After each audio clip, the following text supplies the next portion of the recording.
Hello, friend. Welcome to Midnight Christian Radio. Thank you for finding your way here tonight.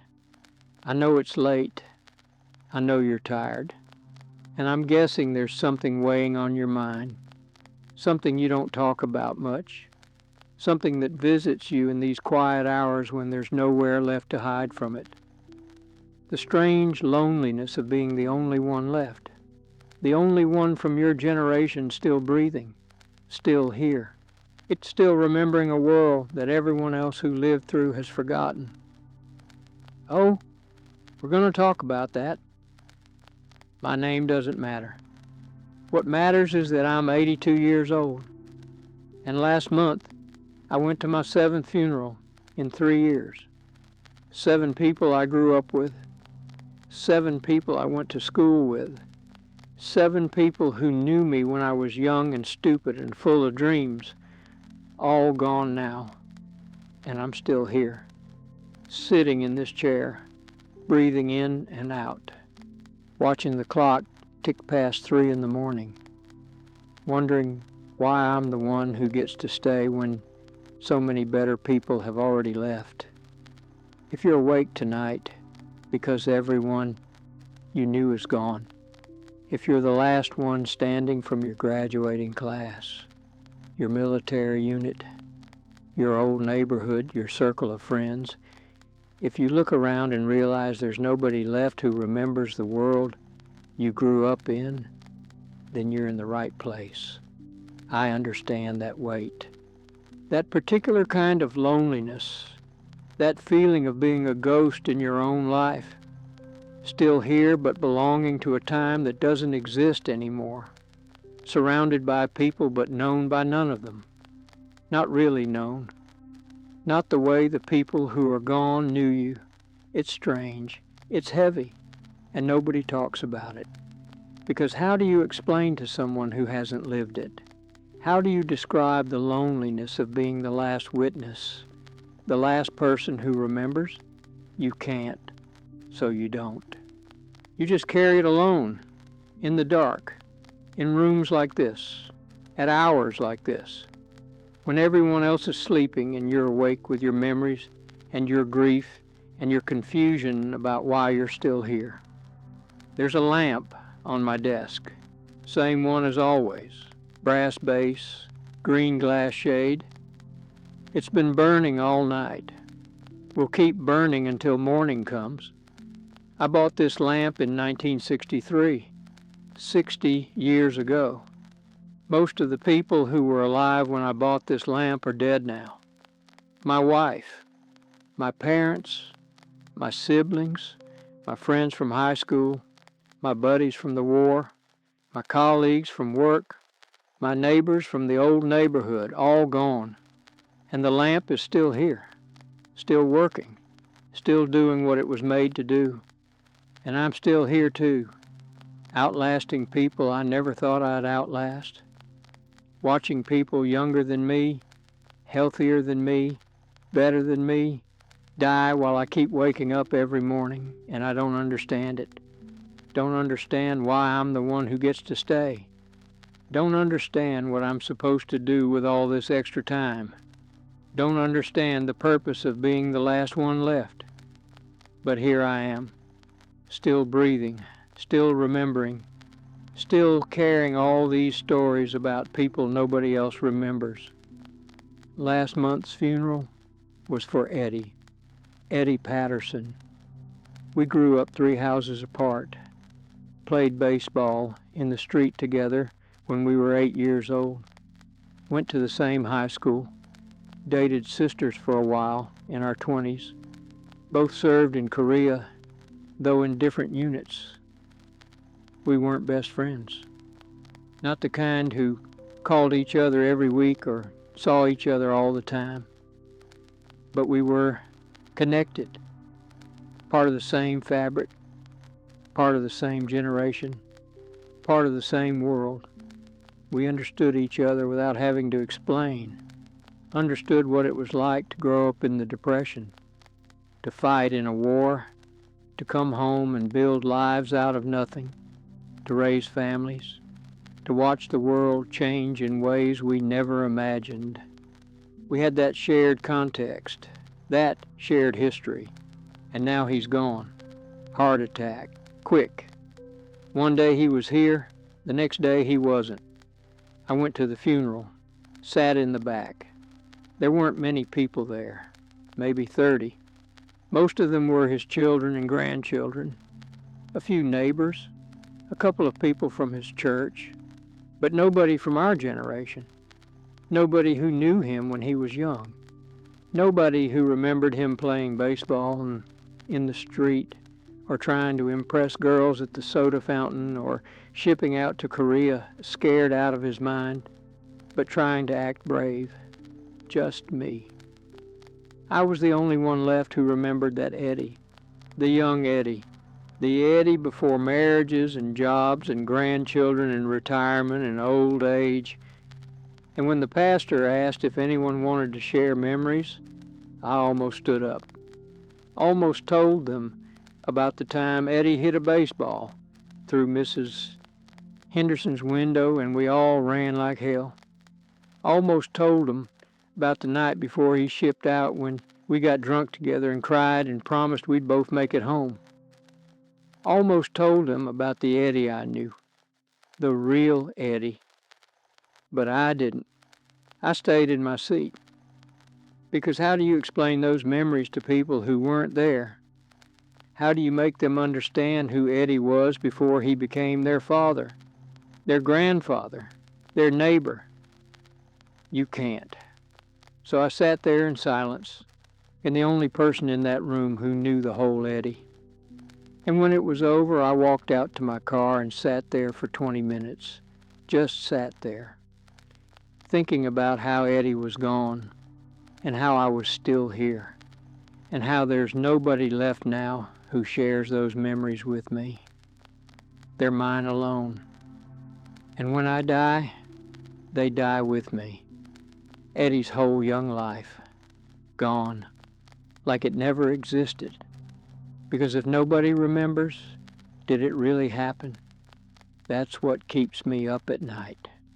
Not just the grief of losing people, though there's plenty of that, but this deeper thing, this awareness that I'm carrying an entire world inside me, a world that existed, that was real, that shaped me and everyone I knew, but it's disappearing.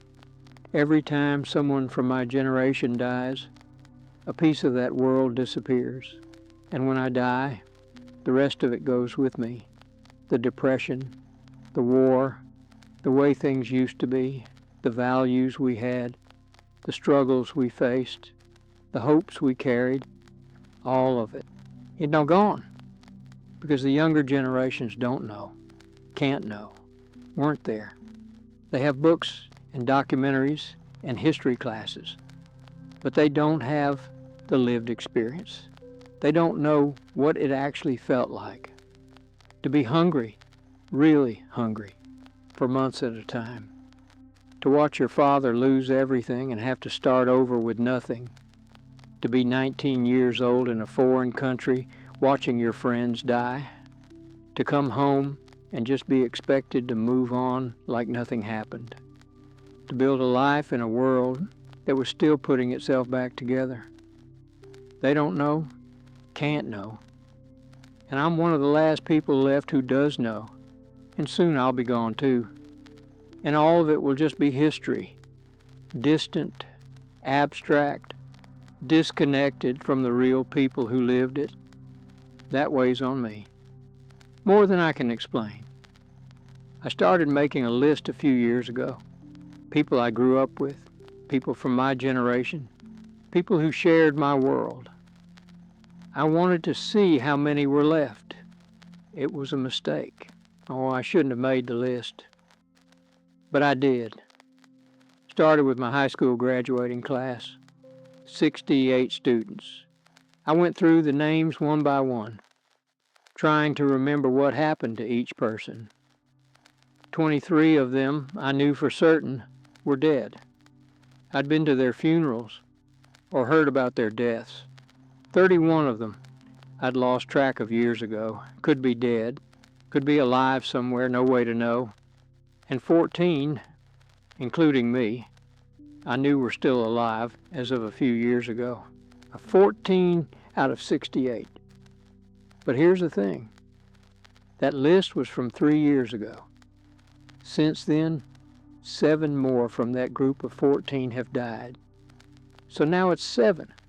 7 people left from my high school class. And I don't talk to any of them regularly. Don't see them. Don't know how they're doing or where they are. For all I know, some of them have died since I last checked. So maybe it's 5. Maybe it's 3. Maybe it's just me. I don't know. And that not knowing is its own kind of loneliness. This sense that I might already be the last one, and I just don't know it yet. I did the same exercise with my unit from Korea. 47 men in my unit, 12 didn't make it home. And of the 35 who did, I know for certain that 28 are dead now. That leaves 7. And I haven't seen or heard from any of them in over a decade.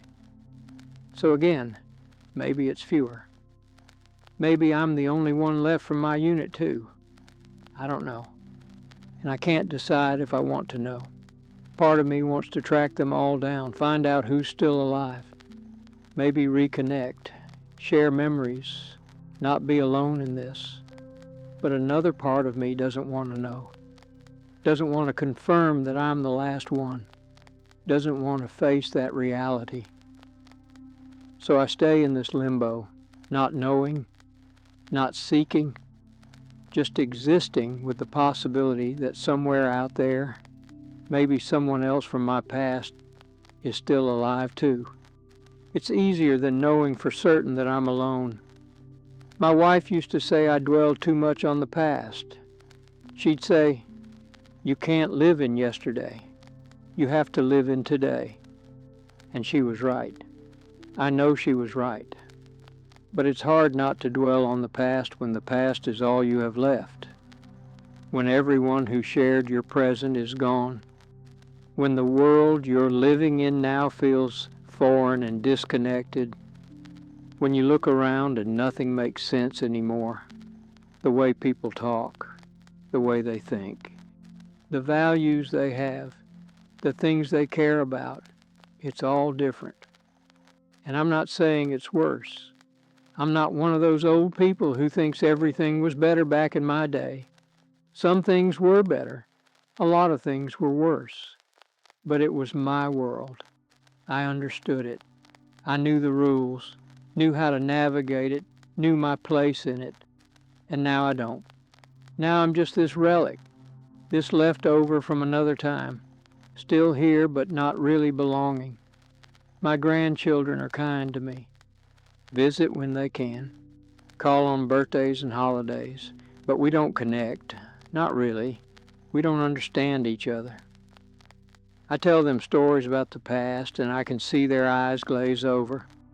They're being polite, humoring the old man. But they don't care. Not really. Because to them, it's just history. Ancient history. Irrelevant to their lives. They can't imagine a world without internet, without cell phones, without all the things they take for granted. And I can't explain to them what it was like. The words don't translate. The experience is too different. It's like we're speaking different languages. So we talk about surface things, the weather, their jobs, their kids, but we don't really connect. And when they leave, I'm alone again, with my memories, with my past, with this weight of being the last one who remembers. There was a man I knew through church. His name was Harold. Harold was 91 when he died 2 years ago. And before he died, he said something to me I think about a lot. We were sitting in the church lobby after service, just the two of us. Everyone else had left. And Harold said, "You know what the hardest part of getting old is?" I said, "What?" And he said, watching everyone you love die, and then watching everyone who knew you die, and then just waiting for your turn. He said it matter-of-factly, no emotion, just stating a fact. And then he said, I'm ready, more than ready. Oh, I've been ready for 10 years, but God keeps me here for some reason. I asked him if he was afraid. He laughed, said, of dying? No, I'm afraid of living, afraid of another year of this, another year of being the only one left. Harold died 3 months after that conversation, and I was at his funeral, and there were maybe 15 people there. None of them knew him when he was young. None of them knew what he'd survived, what he'd built, what he'd overcome. They just knew old Harold, just a man who sat in the back of church and didn't talk much. But I knew a little more. Not much. We weren't close. But enough to know that Harold had lived a whole life before he became old Harold. And all of that was gone now, lost, because there was nobody left to remember it. And I thought, that's going to be me. Someday, that's going to be me. Sitting in a church lobby, waiting to die, the last one left from my generation. And then a funeral with 15 people who never really knew me. And then I'll be gone too. And it'll be like I never existed. Like my whole generation never existed. Just history. Footnotes. Black and white photos in books that nobody reads. That thought terrifies me. Not death itself. I'm not afraid to die. But this being forgotten. This watching everyone I knew disappear and knowing I'm next. And knowing that when I go, I take an entire world with me. That terrifies me. The clock on the wall says it's almost 3:30. Deep night. That hour when the weight of everything feels heaviest. When thoughts you can avoid during the day come flooding in. When you have to face the things you don't want to face. I've been thinking about Bill Morrison, my best friend from high school. We were inseparable from 7th grade through senior year. Did everything together. Played sports together. Double dated. Planned to join the military together. But Bill didn't make it through the war. Died in Korea, 1951. He was 20 years old. I think about Bill a lot. About how he never got to have any of this. Never got to get old. Never got married. Never had kids. Never had grandchildren. Never got to watch the world change. He died young. And in some ways, I envy him. I know that sounds terrible, but I do. Because Bill never had to watch everyone he loved die. Never had to be the last one left. Never had to carry this weight. He died when he was still surrounded by people who knew him, who remembered him, who cared. And yes, he died too young. He should have had 70 more years, but maybe there's something to be said for dying when you're still connected, still part of something, still surrounded by the people who make life meaningful, instead of lingering for decades after everyone you knew is gone. I don't know. Maybe I'm just trying to make sense of something that doesn't make sense. Trying to find meaning in randomness. Trying to convince myself that there's a reason I'm still here when Bill isn't. But I don't know what that reason is. I've done nothing exceptional with my life. Nothing that justifies getting 82 years when Bill only got 20. I worked, raised a family, paid my taxes, went to church, tried to be a decent person, but nothing extraordinary. Nothing that explains why I got all this extra time. Sometimes I think God just forgot about me, that I was supposed to die years ago but somehow slipped through the cracks, and now I'm just lingering, taking up space. using oxygen that somebody else could use. I know that's dark. I know I shouldn't think that way. But at 3:30 in the morning, when you're 82 years old and everyone you knew is dead, those thoughts come. You can't help it. My daughter would be upset if she knew I thought these things. She'd tell me I matter, that my life has value, that she's glad I'm still here. And I know she means it, but she doesn't understand, can't understand. She's 56 years old, still has friends, still has her husband, still has people from her generation around her. She's not alone the way I'm alone. She's not the last one the way I'm the last one. So when she tells me I matter, I smile and nod and say thank you. But inside I'm thinking, you don't know what this is like. You don't know what it's like to wake up every morning and realize that everyone who shaped you is gone. Everyone who knew the real you is gone. Everyone who shares your memories is gone. And you're just here, a leftover, a remnant, the last piece of a puzzle that nobody else can see anymore. There was a day last year. I need to tell you about this day, because it was the day I realized how alone I really am. It was my 80th birthday.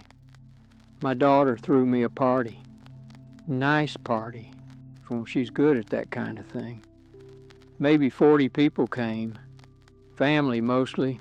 Some neighbors. A couple people from church. They sang happy birthday. Cut the cake. Told me how great I looked for 80. And I smiled and thanked everyone and played the role of the grateful birthday boy. But the whole time I was thinking one thing. Nobody here knows me. Not really. My daughter knows me as her father. My grandchildren know me as their grandfather. My neighbors know me as the old man in the house on the corner. But nobody there knew me as me. The me I was before I became father, grandfather, old man. Nobody there knew young me. Ambitious me, scared me, brave me, stupid me, wild me. That version of me only existed in the memories of people who weren't there. People who were dead. And standing in that room full of people singing happy birthday, I felt completely alone. More alone than I've ever felt.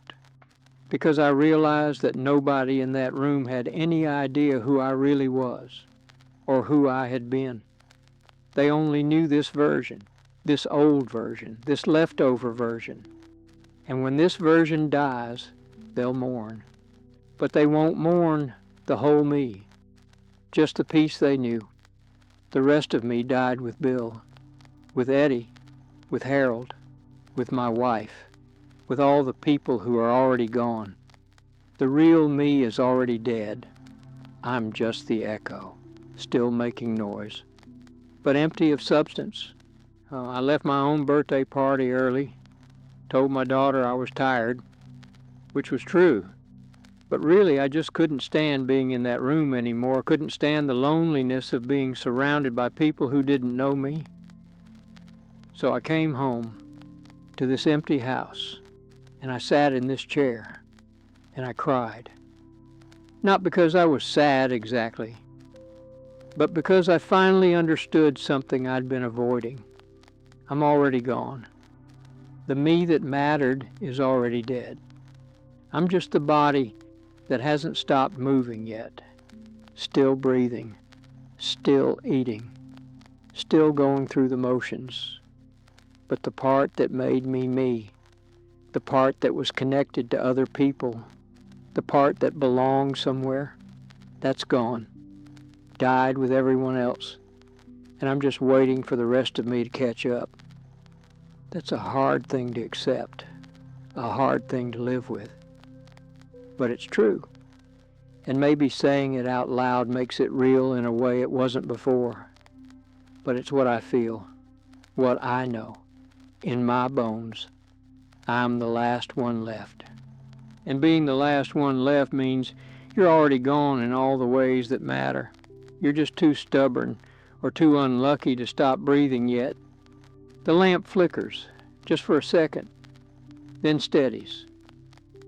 I should get it fixed. The wiring is old, probably dangerous. But I won't, because what's the point? If the lamp burns out, I'll sit in the dark. And if it catches fire and burns the house down, well, maybe that's how this ends. Maybe that's fine. I'm not suicidal. Let me be clear about that. I'm not going to do anything to hurt myself, but I'm not afraid of dying either. And I'm not particularly invested in staying alive. If I wake up tomorrow, fine.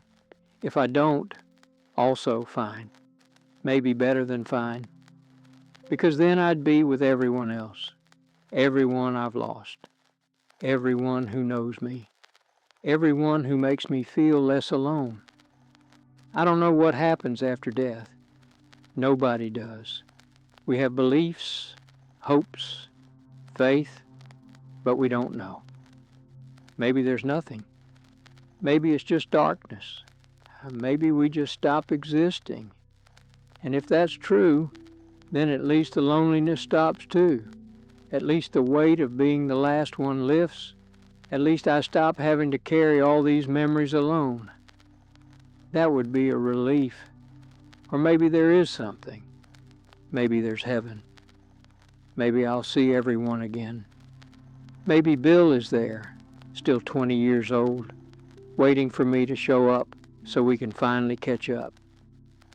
Maybe my wife is there, my parents, my friends. Maybe I'll walk into some bright place and everyone I've lost will be there and they'll say, "We've been waiting for you. What took you so long?" And I'll finally not be alone anymore. I don't know which is true, but either way, death seems better than this. Better than being the last one. Better than carrying this weight. Better than waking up every morning to a world where nobody knows me. I know I'm supposed to have more faith in this. I know I'm supposed to believe that God has a purpose for keeping me here. That there's a reason I'm still alive when everyone else is gone. That I'm meant to do something, be something, contribute something. But I don't feel that. I don't feel purpose. I just feel tired.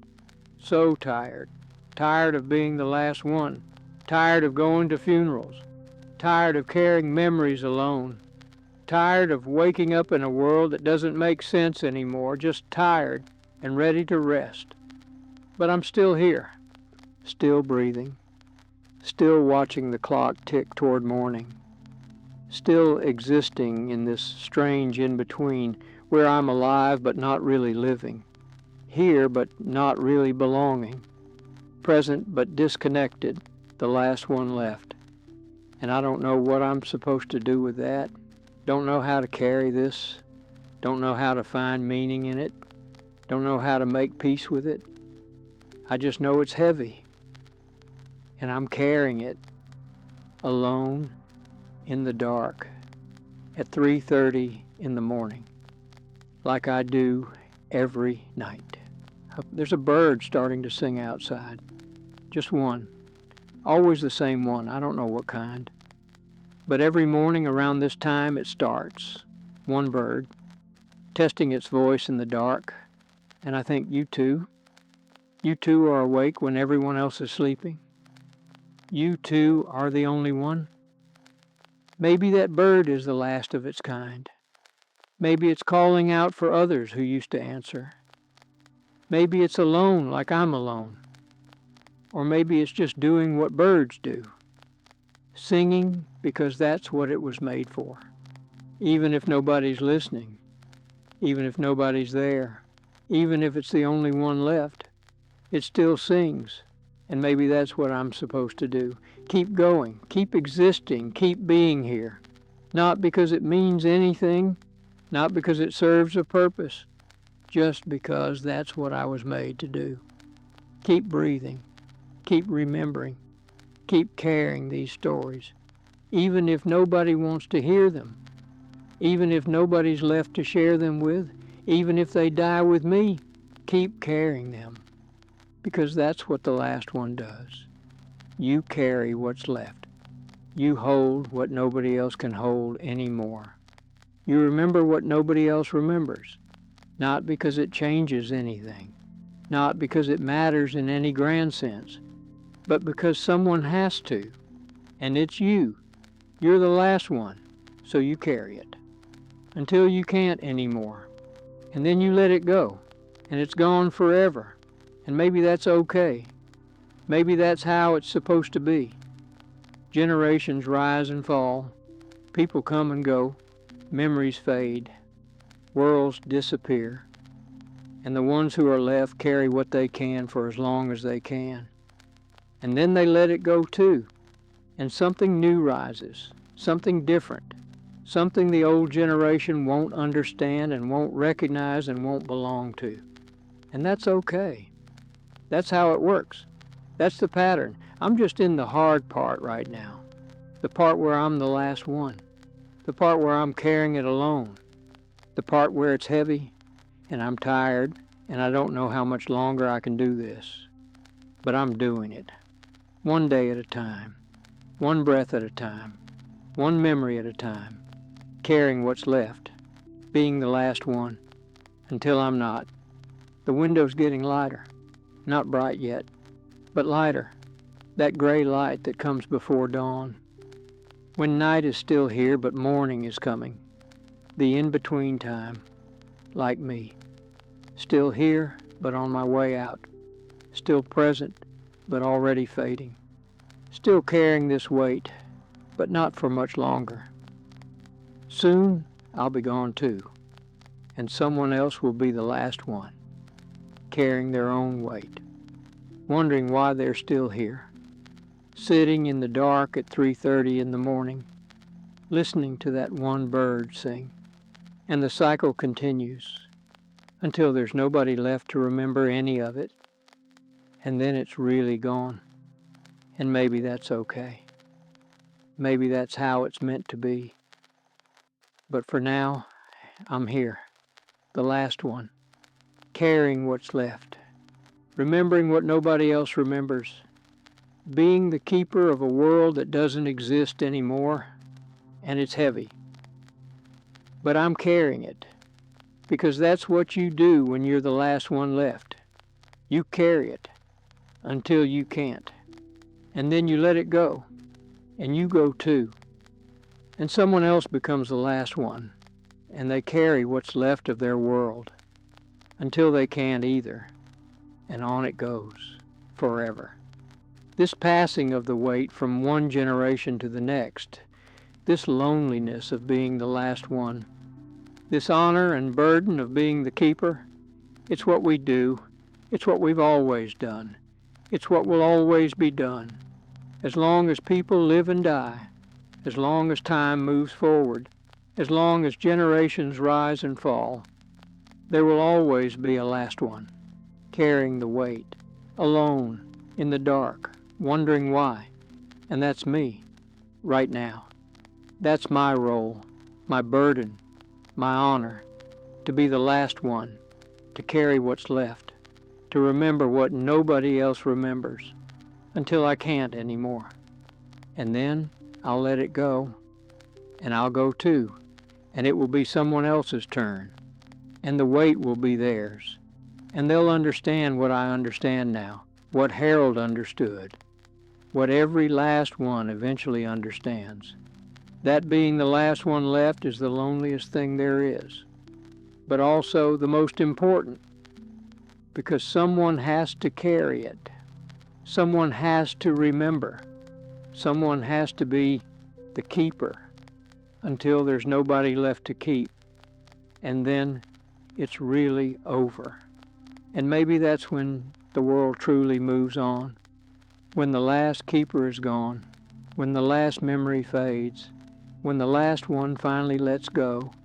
Maybe that's when the old world dies and the new world is truly born, free from the weight of what came before, free to be something new, something different, something the old keepers wouldn't recognize. And that's okay, That's how it should be. But until then, I'm here, carrying what's left, being the last one, alone in the dark, waiting for morning. Not just literal morning, but the morning when I finally let go. When I finally stop being the last one. When I finally join everyone else who's already gone, and someone else takes up the weight and becomes the last one and understands what I understand now. That being the last one is hard, but necessary, heavy, but important, lonely, but meaningful. In some way I can't quite articulate, but feel in my bones, this matters. Being the last one matters. Carrying the weight matters. Remembering matters, even when nobody else cares, even when nobody else is listening, even when it all seems pointless. It matters. Because it's the last link, the last connection, the last thread between the world that was and the world that is. And someone has to hold that thread until it breaks or until they let it go. And that someone is me, for now. Until it's not, until I'm gone too. And the thread moves to someone else's hands and they hold it until they can't, and on it goes. This passing of the thread, this carrying of the weight, this being the last one, forever, as long as there are people, as long as there are generations, as long as time moves forward, there will always be a last one. And right now that's me, and I'm carrying it the best I can, for as long as I can, until I can't. And then I'll let it go, and I'll be at peace, finally. After all these years, after all this weight, after all this loneliness, I'll be at peace with everyone else who's gone. Everyone who knew me, everyone who made me feel less alone, and I won't be the last one anymore. I'll just be one of many, together, finally, no longer alone, no longer carrying the weight, no longer remembering what nobody else remembers, just at rest with everyone else in whatever comes after this. And that's what I'm waiting for. Not death exactly, but that reunion, that release, that moment when I'm no longer the last one, when I'm no longer alone, when I can finally let go of this weight I've been carrying and just be with everyone else in whatever form that takes. That's what I'm hoping for. That's what gets me through these long nights. The hope that this loneliness is temporary, that this being the last one won't last forever, that someday, maybe soon, I'll join everyone else, and I won't be alone anymore, and the weight will lift, and I'll finally rest. That's the hope. That's what I'm holding on to in the dark at 3:30 in the morning, when the weight feels unbearable, when the loneliness is crushing, when I wonder why I'm still here. I hold on to that hope that this is temporary, that reunion is coming, that I won't always be the last one, that someday I'll be with everyone else. And this will all make sense, or at least it won't matter anymore, because I'll be at peace. Finally, after all these years, I'll be at peace. And that's enough. That hope is enough to keep me going, to keep me breathing, to keep me carrying this weight.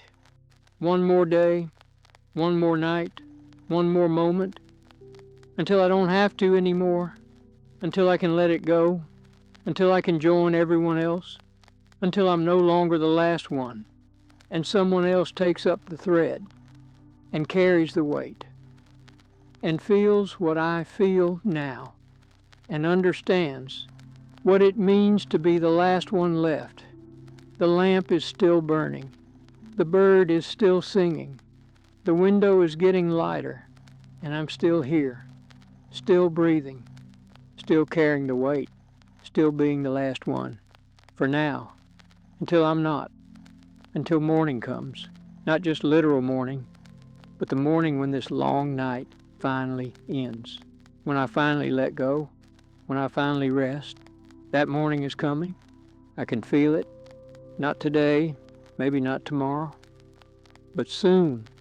And when it comes, I'll be ready. Ready to let go. Ready to rest. Ready to join everyone else. Ready to stop being the last one. Ready to finally not be alone. And that's what I'm waiting for. In the dark, at 3:30 in the morning. Still here. Still carrying the weight. Still being the last one. But not forever. Just for now. Until morning comes.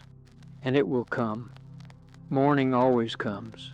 For everyone, eventually. Even for the last one. Especially for the last one. Who's been carrying the weight? Who's been alone in the dark? Who's been waiting? Morning comes, and the weight lifts, and the loneliness ends, and you're finally home, with everyone else, no longer the last one.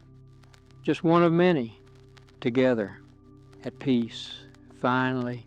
That's what I'm waiting for. And until then, I'm here, carrying what's left, being the last one, alone, but not forever, just for now, until morning comes.